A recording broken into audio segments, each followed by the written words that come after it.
Thanks for listening to episode 2 of the Torchtail Radio Show. Brought to you by Mountain Fire Media, LLC. Cuando estoy con mi gato, mi corazón está muy felices. In the pilot episode, I told you the story about how I gave a girl who had lost her way $60 whole to find her way back home. This is the story of how I got that money back. So about 2 weeks later, I find a voicemail on my shitty cell phone, and it's her. And she says, "Oh, hi, it's me. I just was calling. I wanted you to know that I hadn't forgotten about you, and I am going to pay you back, but I don't have the money now, and you know, it's close to Christmas, so I don't know when I'm going to have the money, but this is me, and this is my number, and you can call me back," and blah, blah, blah, blah, blah, blah, blah, blah, blah. So I call her back, and it rings twice, and this man answers, and it's this aggressive voice. "Who is this?" So I tell him who I am and why I'm calling, and I ask if the girl is available. And he says, "I'm her father, and if you want your money, I'll give it to you." "Okay, man, where are you?" "I don't care. I'm not in it for anything else other than the money, so just tell me where you're at." And turns out he owns this deli / grocery store, and it's not that far from where I am, but without a car it's still a walk and a bus ride and another walk, kind of a pain in the butt, but there's money at the end of it. So I go, I do the bit, I get to the store, I find him behind the counter, introduce myself, and after the pleasantries he says, "So, tell me what happened." I tell him basically everything that I told you, and I get to the point where the bus is pulled out, we just played 20 questions, and we're both standing there, and I tell him. Now this was the moment that I knew that she was sincere, because when I looked at her, I noticed that she was trembling, and I got the feeling that it wasn't just because it was a cold November night. No, there was more going on here. This girl was in trouble, she needed help. I was in a position to help her, so I helped her. Pretty simple. So as I'm saying this to the dad, I notice that a tear wells up right here on the edge of his eyelid. Doesn't fall, it just hangs there like a good manly tear should do. And I notice it. He knows that I noticed it. I know that he knows that I've noticed it. But I don't say anything about it because we're men, right? We don't have time for that emotional stuff. So I keep going with the story, and I tell him about the taxi, and she goes on her way and all of that stuff. And he thanks me for helping his daughter. And I notice that that tear is sucked right back into his face like a good manly tear should do. And then he tells me his story. And yes, he had broken English, but he had a strong enough handle on the language that even through his accent, I could just picture his whole situation. And he told me he and his wife got married in mainland China and immigrated to the United States with the intention of pursuing the American dream. And this grocery store / deli was going to be the foundation of all of their successes. But when they got here, it was hard. It was a lot harder than either of them had possibly guessed it could be. And they had to work and work and work. And his wife became disappointed, then disenchanted. And that led to divorce. And what that meant was she left him. She left him for another guy. And when she left him to run the grocery store / deli and raise their 3 kids all by himself. And he told me he had 2 boys and this girl, and she was the youngest, and she was 17 years old. And he told me how hard it had been for him as a single father over these couple of years trying to raise these teenage children and run this store all by himself. And I said, I get it, man. I understand. I mean, I come from a family of divorces. I don't think marriage lasts at all, personally, but, you know, that's just me. So when I hear a divorce story, I know what you're talking about.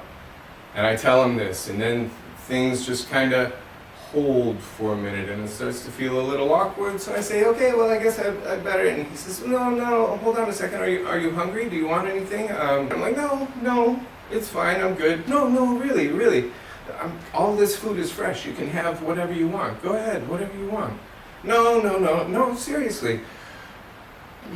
Okay, well, I guess slice of pizza and maybe a soda. Are you sure? That's all you want is a soda? Yeah, that's it. I'm good. All this food is fresh. You can have whatever you want. Have some lunch. Go ahead. Tell you what, do you have a bathroom?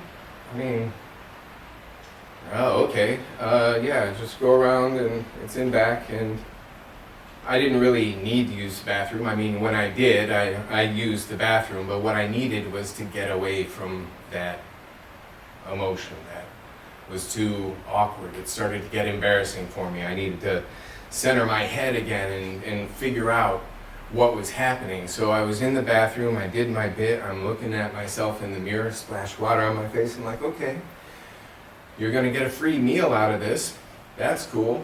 Everything else is fine. Nothing to worry about. Let's go ahead. So I go back to the guy. He's already got my food and my soda. He hands it to me. He says, I just want to thank you very much for helping my daughter. He hands me an envelope and he says, you're welcome back anytime. You want to come here, you're welcome. I say, thank you very much, sir. I take the food, I take the envelope. There's no need to check the envelope in the moment. I don't want to insult the guy and make sure the money's there. I mean, I take everything and I leave. I go 2 blocks down the street to where I'm comfortable that nobody who's looking at me knows who I am, why I'm there, or what I'm doing. I'm just going to look like some homeless guy eating his lunch, and that's fine with me. So I open the envelope. There's $100 in it. Cash. I gave the daughter $60 for a taxi ride home. The father returned $100 for what I did for his daughter. And inside the envelope I found this note, and I wish I still had this note. It was so endearing because in this childish, handwritten, not childish, kindergarten English, just like not comfortable writing so much. Very simple, it said, thank you very much for helping my daughter. You are a friend to the family for life. If you ever need anything, let us know.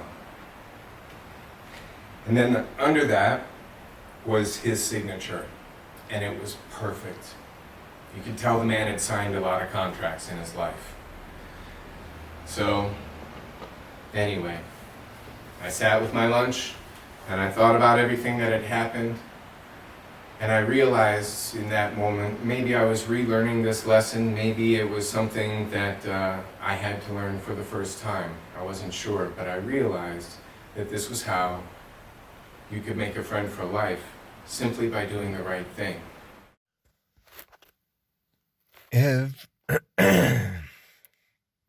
All right, here we go. Everything is gonna be okay. Gonna be okay, gonna be okay, because that's the way we're gonna view the world. That's the way we're gonna view the world. Everything is gonna be okay. Be okay, be okay.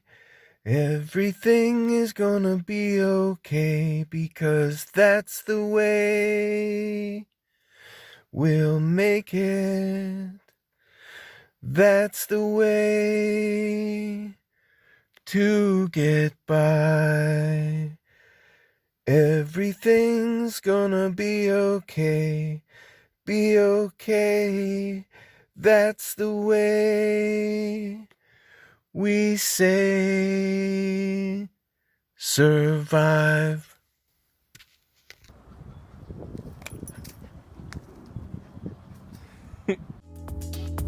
Do you have a song or story you would like to hear on the Torch Tale Radio Show? If you have an original song or a story that's 8 minutes or less, visit torchtale.com to find our submission form. If we'd like to put it on the show, we'll be in touch with exactly how to get that done.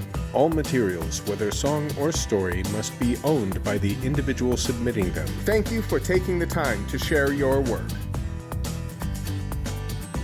All other music provided by Jason Shaw at Audionautics.com. Thanks for listening to episode 2 of the Torch Tale Radio Show. No politics, no preaching, no sales pitches.